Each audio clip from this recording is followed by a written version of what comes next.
अनुभव अपना सत हरि वचन है। कोई हमारा सिंहासन पाने के लिए घोर तपस्या कर रहा है। तुम लेश मात्र की चिंता ना करो। हमारे मित्र कामदेव के होते हुए तुम्हें चिंता करने की कोई आवश्यकता नहीं। अपनी पुत्री के विवाह के उसके बारे में सोचकर चिंतित रहने लगे। या श्राप देकर तुम्हें भस्म कर दूंगा।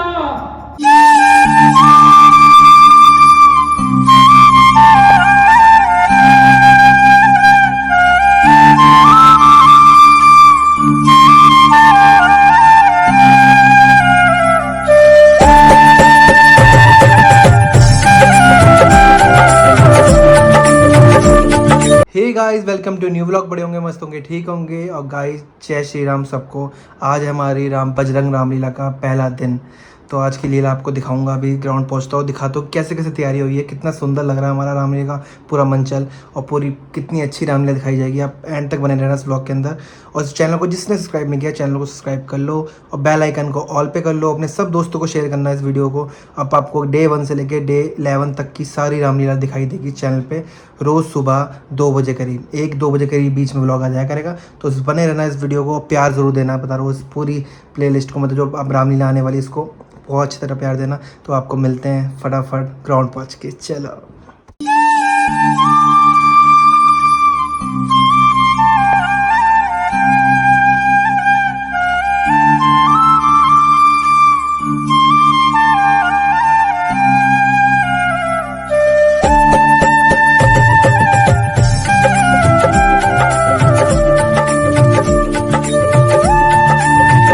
रामलीला का मंचन करती आ रही है। मैं सर्वप्रथम नोएडा वासियों को इस शुभ अवसर पर हार्दिक बधाई देता हूं, और साथ ही हमारे बीच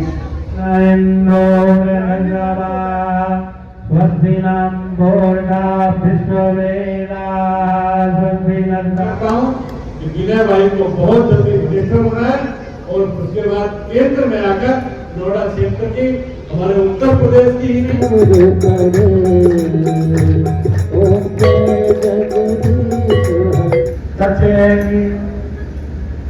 भगवान शिव से पार्वती पूछती हैं कि आप भोलेनाथ राम का बखान करते हैं, मुझे उस कथा के बारे में विस्तृत बताइए।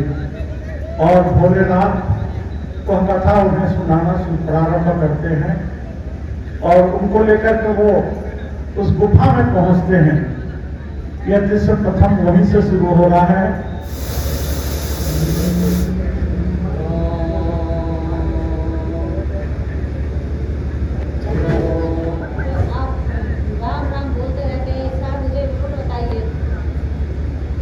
सुनो प्रिय, उमा कहूँ मैं अनुभव अपना सत हरि वचन जगत सब सपना।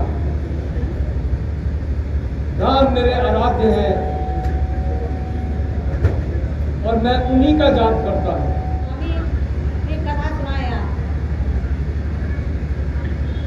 उमा, ये जन साधारण के लिए कथा नहीं है, ये राम कथा है। और मैं चाहता हूं कि हम कहीं एकांत में चलकर आपको इसका वर्णन कर सुनाएं।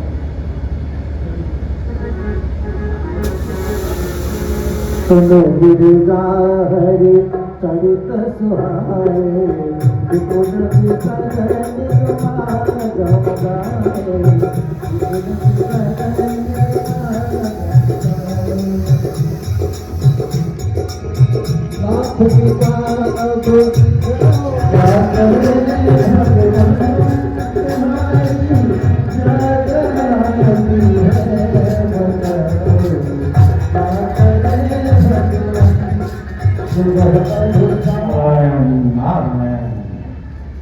चारों चंद की चंचल किरणें खेल रही हैं जल थल में, स्वच्छ चांदनी बिछी हुई है, औने और अंबर तल में पुलक प्रकट करती है धरती हरित तृणों की नोकों से, मानो छूम रहे हैं तरबी मंद पवन की झोंकों से। यह रमणीक का स्थान देख करके मेरा मन कर रहा है कि मैं श्री हरि की आराधना में बैठ जाऊं और यहीं पे मैं उनकी आराधना करूंगा। आश्रम परम पुनीत सुहावा, देखते बड़ी मन अति भावा, देखते बड़ी मन अति भावा।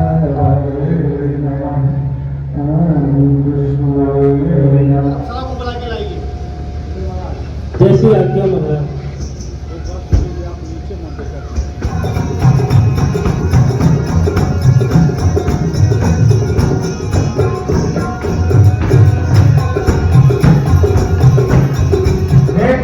हे देव, हे इंद्रदेव, तुम क्यों इतने अकुलाए हो? यह कैसी विपदा आन पड़ी जो देवराज घबराए हो? को देख करके ऐसा प्रतीत हो रहा है कि आप पर कोई व्यथा आ गई है। अभी अभी तो आप नृत्य देख रहे थे, कृपा करके अपने कष्ट का कारण बताइए। मंत्री जी, नृत्य चला रहा, उसी क्षण हमें ऐसा हुआ कि हमारा सिंहासन डोल रहा है। वो इसको चैन से जीने नहीं देती। लगता है कोई हमारा सिंहासन पाने के लिए घोर तपस्या कर रहा है। काल के काले बादल मेरे सिंहासन को हिला रहे हैं, असुर शक्तियां जागृत हो गई हैं। हे मंत्री जी, शीघ्र इसका उपाय करना होगा। कैसी आज्ञा महाराज। आप चिंता ना करें। कालादेव,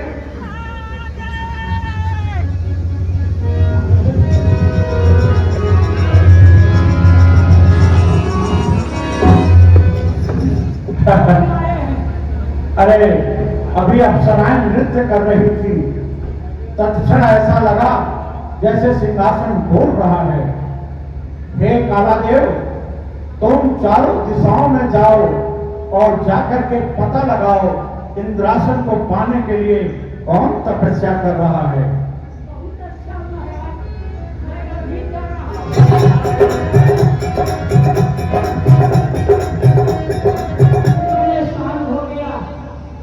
किंतु अभी तक कहीं कोई नहीं मिला। अब चलो नारद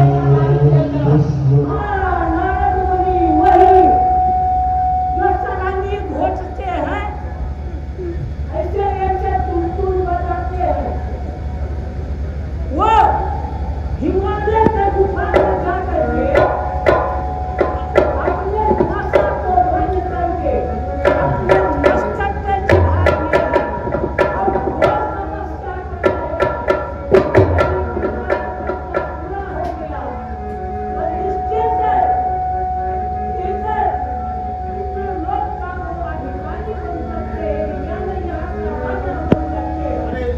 कामदेवी हमें सुना। अच्छा आप अति शीघ्र जाइए और कामदेव को बुला के लाइए। बहुत अच्छा महाराज। वो कामदेवी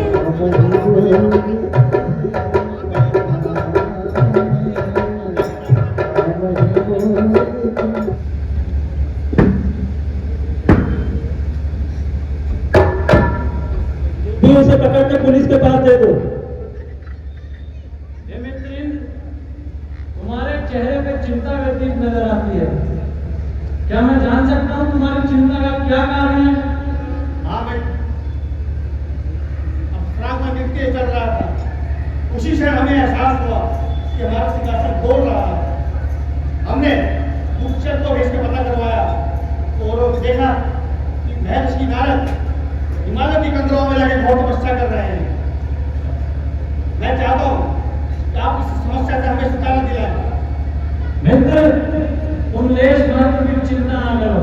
तुम्हारे मित्र कामदेव के होते हुए तुम्हें चिंता करने की कोई आवश्यकता नहीं है। मैं अभी जाता हूँ और नारद मुनि की तपस्या को भंग करता हूँ।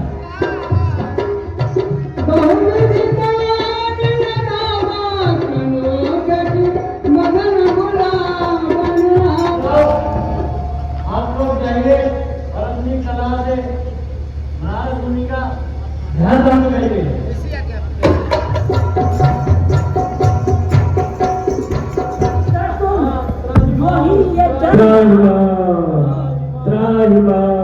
बाबा का ध्यान ऐसे नहीं टूटेगा। सब इनके कानों पे गिरो। प्रणाम चाहिए चाहिए ब्रह्म कुमारा हमिए नाथ अपराध जो नारद हरि दास प्यारा भक्त शिरोमणि परम उबारा।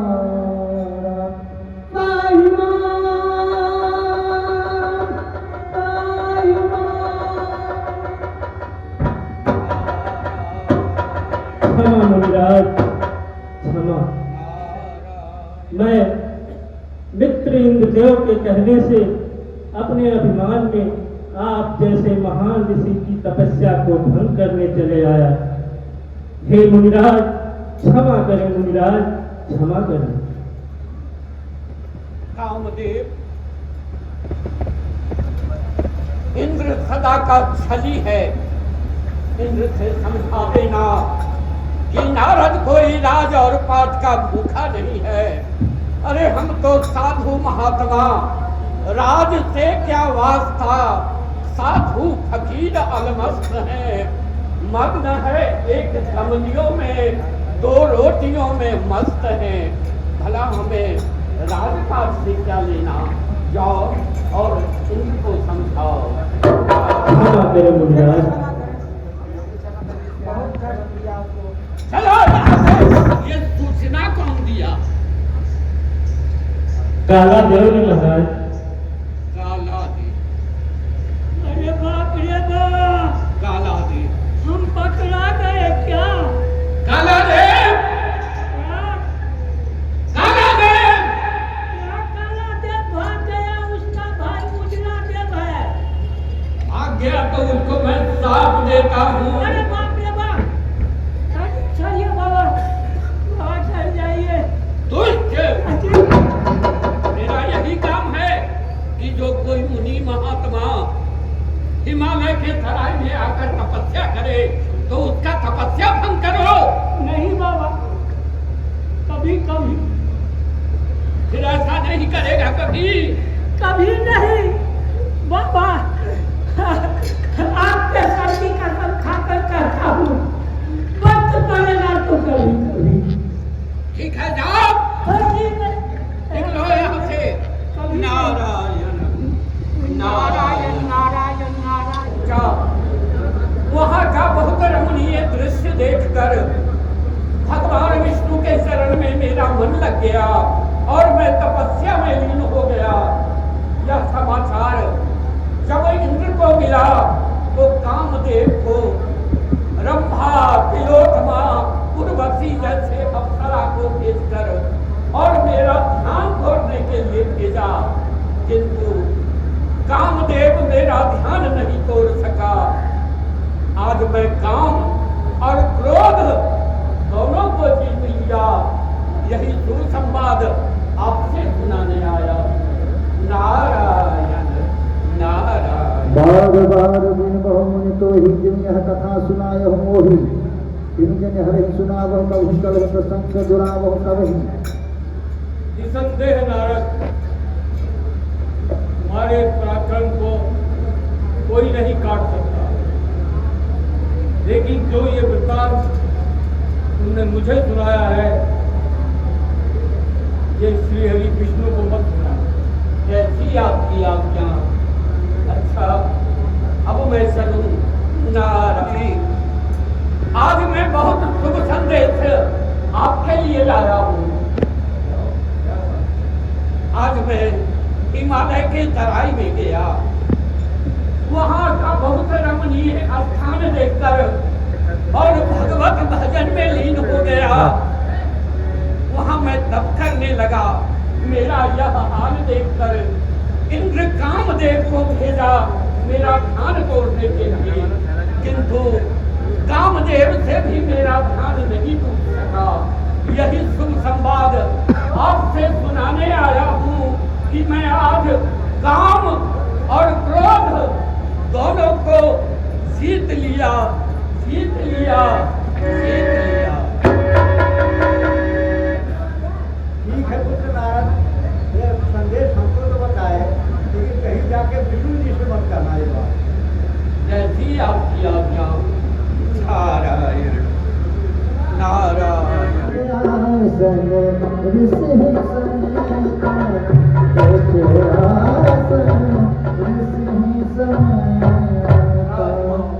प्रभु आपकी जय हो, जय हो, सदा आपकी जय हो। जीवित हो नारद। तो हो देवर्षि, काफी समय उपरांत वैकुंठ में आपका आगमन हुआ है और आपके मुखमंडल को देखकर ऐसा प्रतीत होता है कि आप बहुत ही खुश हैं। अवश्य। आपकी इस खुशी का रहस्य क्या है देवर्षि? हे प्रभु, आज मैं आपके लिए एक बड़ा ही संदेश लाया हूँ। संदेश? हाँ भगवान, आज मैं घूमते घूमते हिमालय के तराई में चला गया। वहाँ का रमणीय स्थान देखकर और आपके शरण में मेरा मन लग गया। वहाँ बैठकर मैं तपस्या करने लगा, भगवत भजन करने लगा। यह हाल देख करके इंद्र कामदेव सहित रंभा, तिलोत्तमा, उर्वशी सारे अप्सरा को भेजकर और मेरा ध्यान तोड़ने के लिए भेजा, किंतु आपकी कृपा से मेरा ध्यान किसी ने नहीं तोड़ सका। यही संवाद मैं आपसे सुनाने आया हूँ कि आज मैं काम और क्रोध दोनों को जीत लिया। निसंदेह देवर्षि, आपका पराक्रम सराहनीय है।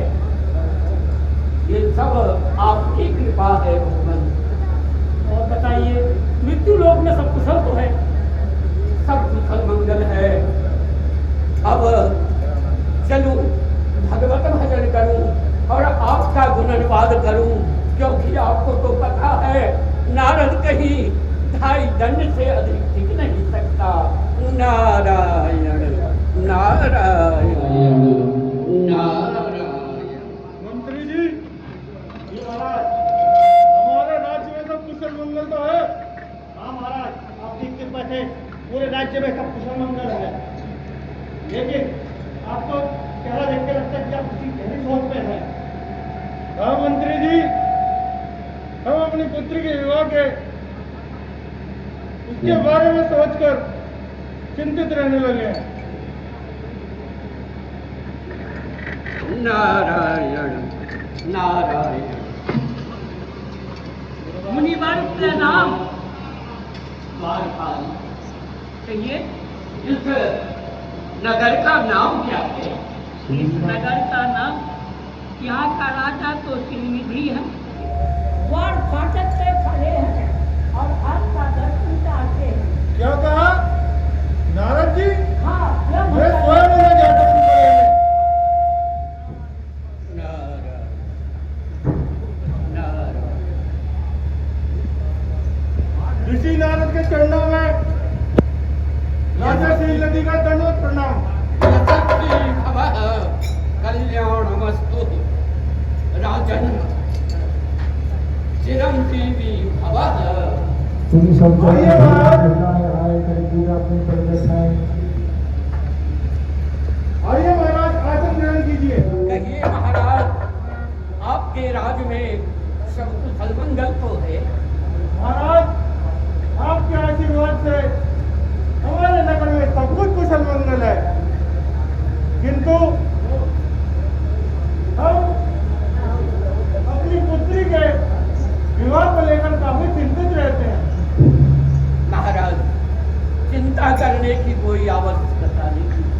अपनी पुत्री को बुलाओ, जरा मैं उसका हस्तरेखा को देखूं कि कैसी है। जैसी आज्ञा महाराज। मंत्री जी, ये महाराज महल में जाइए और जाके पुत्री को बुला के लाइए। ठीक है महाराज।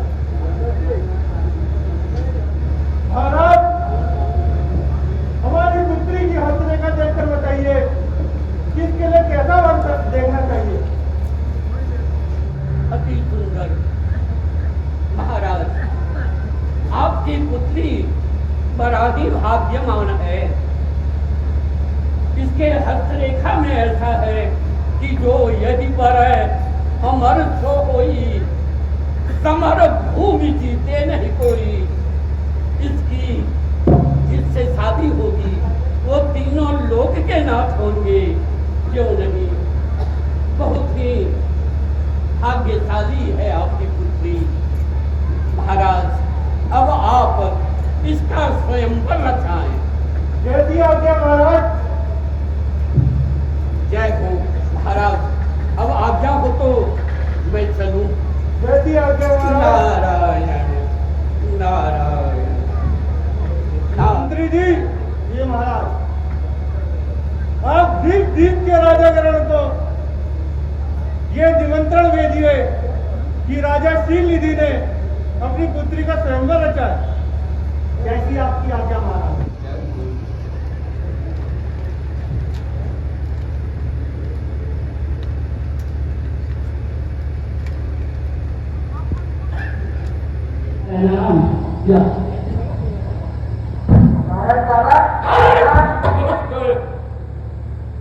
तू पहचानता नहीं? छैठ कदिया बांके बिहारी सुंदर राजकुमार। देखता नहीं मैं कितना सुंदर राजकुमार हूँ। बहुत सुंदर है आप, बहुत सुंदर है। गाछ गुरबत आम लोढ़िलवा, बहुत अच्छा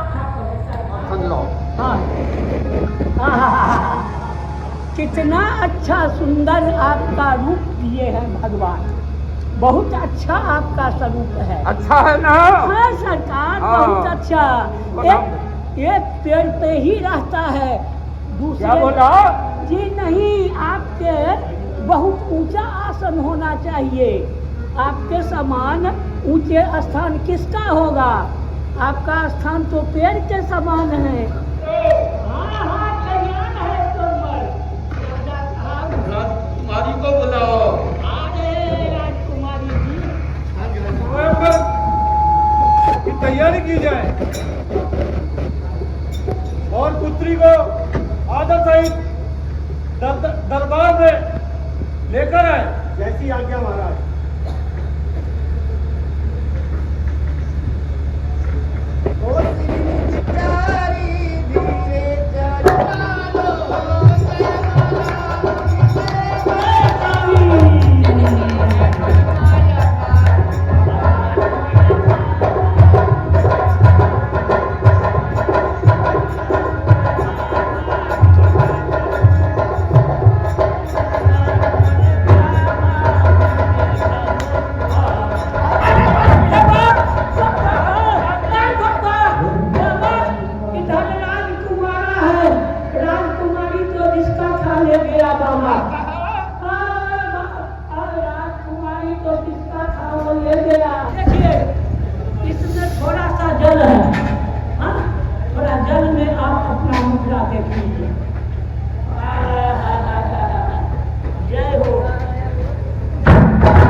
आज तेरे दर पर अपना प्राण त्याग दूंगा या श्राप देकर तुम्हें भस्म कर दूंगा। विष्णु, विष्णु।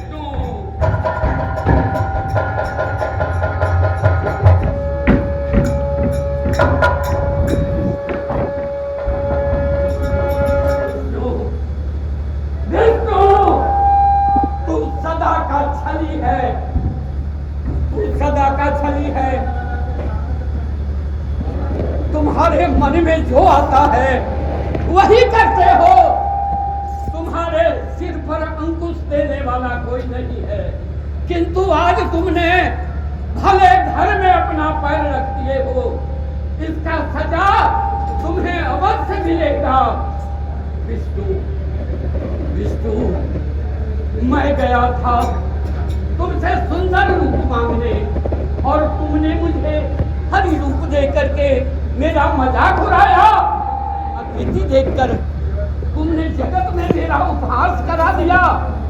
जाओ, मैं भी तुम्हें साप देता हूँ कि जिस रोज तुम भी स्त्री के वियोग में जंगल जंगल जाके कहोगे आप ये उस दिन यही बंदर तुम्हारे सहायता करेंगे। यह मेरा अटल श्राप है। श्राप में जाइए और भगवान शिव की आराधना कीजिए, प्राणियों में सब भावना फैलाइए। जय सिया पिया पिया, जय सिया पिया पिया।